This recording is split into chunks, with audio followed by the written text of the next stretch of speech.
Naomi Osaka is 23 years old. She is Haitian, Black, and Japanese. And that comes, with it, layers of complexity. So she went on, played her first round match, won it convincingly, and after the match, she was like, you know what? I don't need you, French people. I'm gone. That was like the drop the mic moment for her. And then everyone else is standing there, mouth open, trying to figure out, did she just do this? Did she just leave a grand slam? Welcome to Living the Front Seat Life. I'm your host, Kelly Marie, and I invite you to take this journey with me. We're going to be talking about all things mental health and emotional well-being. You see, I am a overcomer. If you are interested in figuring out the path for you to determine how and where you will drive your future, this is the place to be.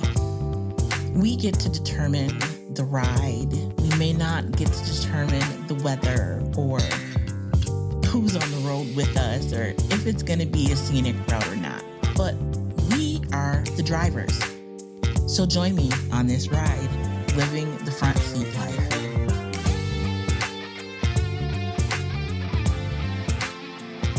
Hello, and welcome back to Living the Front Seat Life. I am your host, Kelly Marie, and it is a pleasure as always to be here. Shout out to Lisk and to Jazzy T, both of you, for making this podcast possible. Now, today we're talking about mental health and sports, and more what it means to be in the spotlight, what it means to mind your health as well as your business. I have a guest for you today. He's my sports analyst. He is a graduate of Syracuse University and has studied and worked with many folks that have gone on to play in professional sports. And he covers all things sports for me. And in this capacity, he's our mental health sports analyst. I introduce to you all Robert Devereaux. How are you, Rob? I am great. How are you doing? All is well. All is well. Today we're talking about Naomi Osaka, not just her, but how mental health and the lack of allowing athletes to address their mental health is a detriment to the individual and as well as sports. So what is your initial take? My initial take to all of this is with us coming out of the pandemic, we want to get back to normal. And there is no such thing as getting back to normal. And we have to start addressing each other in a different manner. And surprisingly, Osaka is one of the sports figures that came out of the Black Lives Matter movement almost as a champion because in last year's U.S. Open, she wore a face mask with slain Black individuals from the community. So she, unlike others, put herself front and center speaking about race relations and how our need is to be more of a mindful of one another and respect one another. So it's ironic that the following year, just a couple of weeks ago at the French Open, she was in the crosshairs of media and the French Tennis Association. It was almost to the fact that for her speaking out and being an activist last year, the establishment wanted to put her in her place per se. And unlike other athletes in the past, I wouldn't say like athletes of this current generation, she did not think about sponsorship or she didn't think about her rankings or if I can win another Grand Slam. It was about her personal health.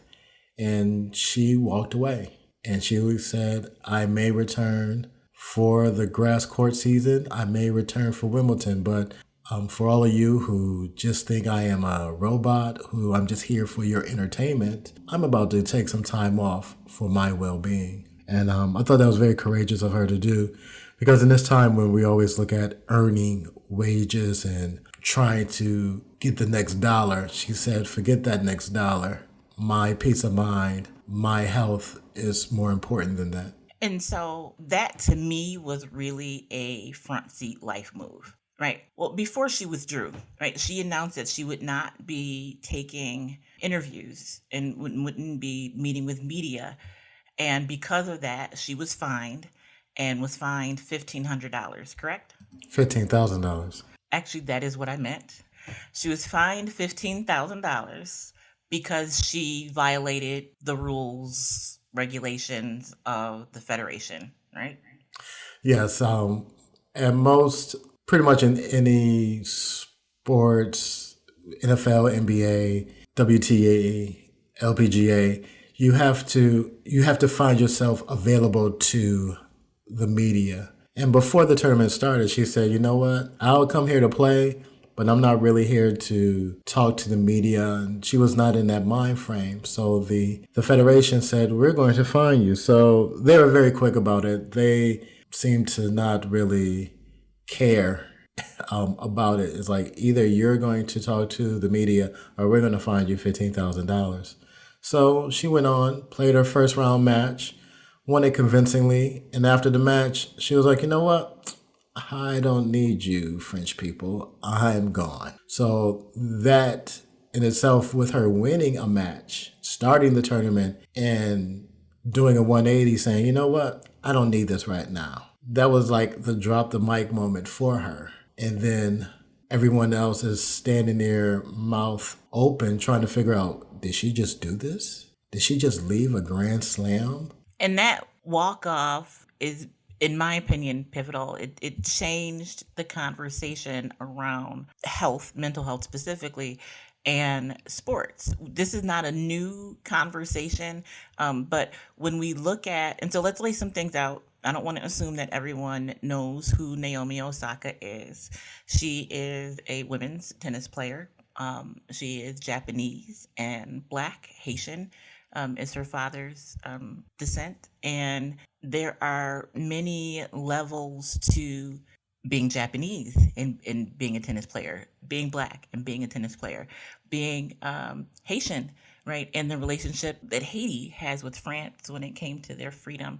And so there are a lot of pieces to the puzzle that we don't know, but just on the surface, what it appears to be really is retribution for someone exercising the right to peace of mind, to mental health. She spoke out and said, "Listen, since, a previous win, I've been battling depression, maintaining my mental health, and I need this for myself." And the response was basically, do whatever you need for yourself, but here's this fine. Pretty much. And like I said, there's so many levels to this. Like I referenced before, she was one of the sports figures who really spoke out about police brutality and how people of color are treated in America. She represents, or she operates in a very complex level because, like you said, with her father being Haitian and being born in the United States, she had the decision to say, I can represent the United States, but the USTA, which is the United States Tennis Association, wasn't really giving her the love that she thought, because she comes from a generation where there's a lot of women tennis players. So she decided to represent the birthplace of her mother, Japan. So on the world front, some people view her as Japanese, just Japanese. It's like almost depending on what part of the world she is in. Yes, she has the Japanese flag that's raised when she's at the Olympics or she wins a tournament. But some folks look at her as a U.S. citizen. Some people look at her as mulatto, or some people in their frame of mind just look at her as a Black girl who got something in her. It's rude to say that, but that's how some people even report when you see highlights on TV and stuff like that. So she represents a very unique, complex position in the sports world. And like you referenced, her being part Haitian, we all deal with this on a daily basis, the slavery and the forefather fight that we had. So she represents a country, maybe in the minds of the French, as, oh, you're the ones that threw us out of Haiti. So with all of that compounded with trying to actually perform and play tennis on the highest level, I can't imagine how difficult it is for a young woman to try to be on top of her game and with everybody pulling on her, and at the same time, expectations of her on how she should be and who she's supposed to represent. So it shouldn't be a surprise that she said, you know what, I am tired. I need time for myself. And I have a personality that is very quiet and non threatening, and she's not very loud. She's not boisterous. So for people to almost dump on her, I can see where it gets to a place where, I would like to check out because everybody around me, the media, the fans, society is expecting so much. You know what? I need to take a break from this. And so you mentioned in our pre conversation about the protection that many athletes have by nature of the sport that they play. Basketball teams, football teams, soccer teams, there's coaches, there's general managers, et cetera, that can speak on behalf of the team. But when it comes to tennis, they don't have the same protections. With tennis players and with golfers, especially, they are out on their own. They set their own schedules. Who's their sponsors. They travel by themselves. There's no support system like teams when you look at the NFL, NBA, NHL, Major League Baseball. You're talking about an individual sport where they will have their coach with them, and they may have a small circle of friends, like 2 or 3 people. You might have a nutritionist, you might have a physical therapist with you, but there's not people that's around you that can take questions for you, like when you see in sports teams where there may be a coach, a position coach, an owner who would take questions and shield their players. A tennis player is out on their own. The precursor to Osaka is the Williams sisters. And a lot of times they were portrayed in the media as, for lack of a better word, menacing because their father took the brunt for them. He was the protector when they were growing up. When you would see reports well documented where they will always say Richard Williams. Richard Williams this, Richard Williams that. In retrospect, Richard Williams knew what he was doing because he knew that society would try to break down his daughters. So he was the lead guy. Their mother was out there too, and they had, 1 or 2 of their other sisters would be out there. So it was like almost a family, a collective being out there protecting. Osaka doesn't have that. Her mother and father are they're very quiet as well. And they really are in the background. They're really not out there. So she's out there not by herself, but she has no one to divert the attention like the Williams sisters, because if someone tried to say something or discredit Venus or Serena, Richard Williams was the first one to pull the mic his way and say, this is how we're doing it. We don't care how it's been done in the past. This is going to be right for us right here. And it was a very successful tactic for the Williams sisters because they had that deflection. It's going to be telling what's going to happen with Naomi, because who is going to be there to deflect? Or is she's going to have to change her whole makeup? And we know in life, we do not change our makeup overnight. It's a learning process. We're growing. Every day we're growing. We're trying to figure out what works best for us. We don't have the pressure of TV cameras, media, 24/7, not even local. You're talking about an international star. So, I wish her well with trying to combat this and trying to stay in a positive mindset, because each country is different. You have the language is different, and the coping mechanism that she needs to develop in the next month, next year, next 5 years, it's going to be really important for her peace of mind in this professional setting of professional tennis.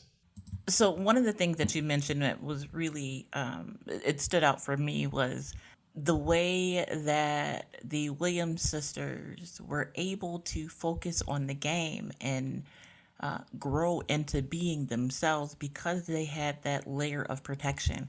That is an anomaly. Pretty much all other players don't have that type of protection. So what Naomi is going through is not uncommon. It's very much the standard, correct? Correct, especially in professional tennis.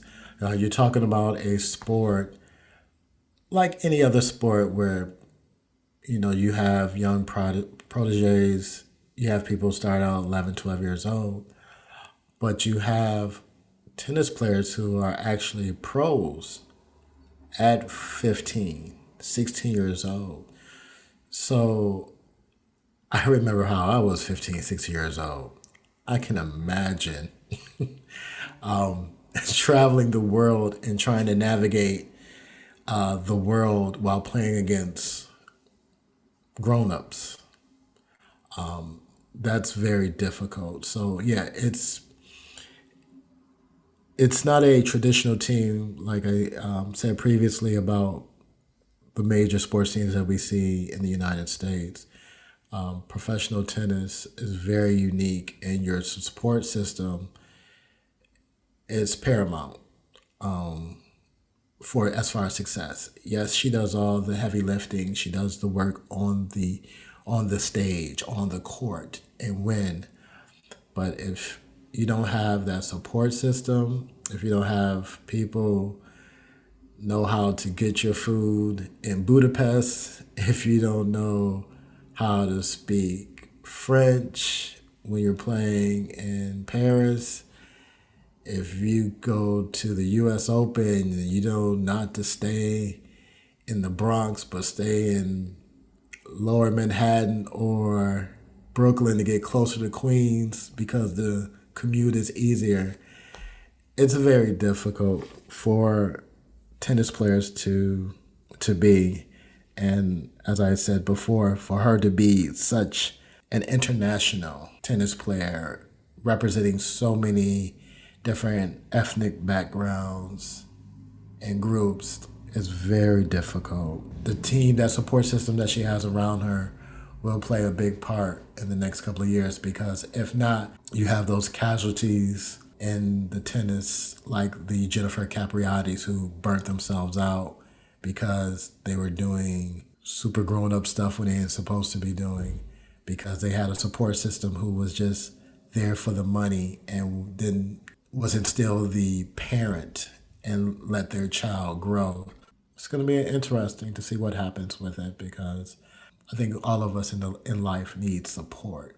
But in the position that the professional athlete is in, it speaks layers and layers and volumes. If your support team is not on point, that person can't perform to their best ability and function outside of the performance stage. And so I want to bring this back around to folks so that they see the impact and why it's important that we're having this discussion. Naomi Osaka is 23 years old. She is Haitian, Black, and Japanese, born in America. She recently relinquished her American citizenship to represent Japan, and that comes, with it, layers of complexity. Tennis players don't have the same protection as other athletes, and by protection I mean support systems immediately available, right? She may have an extensive support system, but again, as you heard, you're pretty much alone. You have your coach who is not allowed to coach you during the match. I mean, like, there's a lot of intricacies and layers to tennis, but the reason why this conversation was important to have and why she is so important to discuss at this time and why it relates to living a front seat life is because this individual who made either 20 or 25 million dollars last year is in a position to possibly walk away from her profession, right? We don't know how this is going to come up. We don't know how she's going to come back, how this is going to play out. And so we'll have to wait and see. But when we're talking about mental health, when we're talking about making decisions about our lives, everyday lives, making everyday decisions, how often have you been placed in a situation where you felt like you needed to walk away? That you were in the middle of a thing, but the situation you were facing wasn't worth staying in because your mental health was at stake. So this may not happen to, all of you, but to many of us. And again, 1 in 5 Americans will be diagnosed with a mental illness, either a short term or long term, in their lifetimes. 1 in 5. 1 in 5 Americans will have a mental health challenge in their lives. So if you're in a room with 4 of your friends, one of you in the course of your life will have a mental health challenge that is diagnosable, right? That can use intervention, right? And so this is something that is very important for us to consider when we're talking about how to live a front seat life. How do we make those decisions? What kind of things can we put in place to protect ourselves? Even when the rules say you can't do something, are you prepared? Do you have the support in place to do the thing that is going to keep you healthy? To walk away from something that you love, that you have made huge decisions around, that you have pretty much lived your life doing because it affects your mental health. I hope no one is ever in the position that she's in. Not necessarily, it has nothing to do with tennis specifically, right? We're talking about just lives and people living their lives and making decisions. But the necessity to, one, be able to exercise your mental health, two, to be able to walk away when necessary, and three, be able to live in a way that you, at the end of the day, are comfortable with. She had to make those decisions based upon what was best for her, and she has withdrawn. It was just released a couple hours ago. She just withdrew from the next set of matches. Yes, after the French Open, the tennis tour goes immediately to the grass court season leading up to Wimbledon. So there's a couple of warm-up tournaments leading up to Wimbledon that starts at the end of June. So yeah, she was like, I'm not playing grass court season. For the money part of it, this is when you see the resolve of a person say, you know what, I have enough. When you talk about walking away, it's like, I don't need that in my life. Yeah, I can miss those tournaments. I can miss Wimbledon because you know what? I need to be in a proper frame of mind. So for those who depend on the Black body to make money for them, it becomes a head scratcher, almost a, oh my God, what are we going to do? Because the TV ratings is not going to be high. The sponsorship, the clothes that she wears, one of her bigger sponsors is Nike. Nike now says, my gosh, we don't have her wearing the latest season clothes at this particular tournament. So we'll see how long this ride for that portion of it, because we know it's all fun and games. It's all lovey-dovey when we want to say we support you, but when the money starts getting lower, it's not making like it normally would. How long will these sponsors and these other companies stand by her? Right. The performative nature of it, because Nike has come out and said we support her. Of course they have. Right. But how long will that support last? Or will they parlay this and, release a new line and market it in a different way? There's ways around it. And so my hope is that all the support that she's receiving from her sponsors is more than performative, that they stand by her throughout this whole thing, because it speaks to, again, more than just the work. We have to be able to support the whole person. And when it comes to sports, fans, and when you look at team sports, that's where management, do they have the well-being of the player in mind, or is it just perform? If you don't perform, I have no use for you. She's in a very unique position because you can almost say she's self-employed. She's a tennis player. She doesn't have to rely on a team. She is the team. She has more of a voice than any other athlete out there, because over the past few years, you've heard more and more cases regarding mental health come out. You saw it more in basketball than any of the other major sports in America. And some people in the media dismissed it, which was sad. I think people forget that these are human beings. These are people with lives. These are people with families. These are people with feelings. And media and the fans and management don't look at it like that. They look at them almost like performance, animals sometimes. And property, yes. That's sad as a society that we're at that place.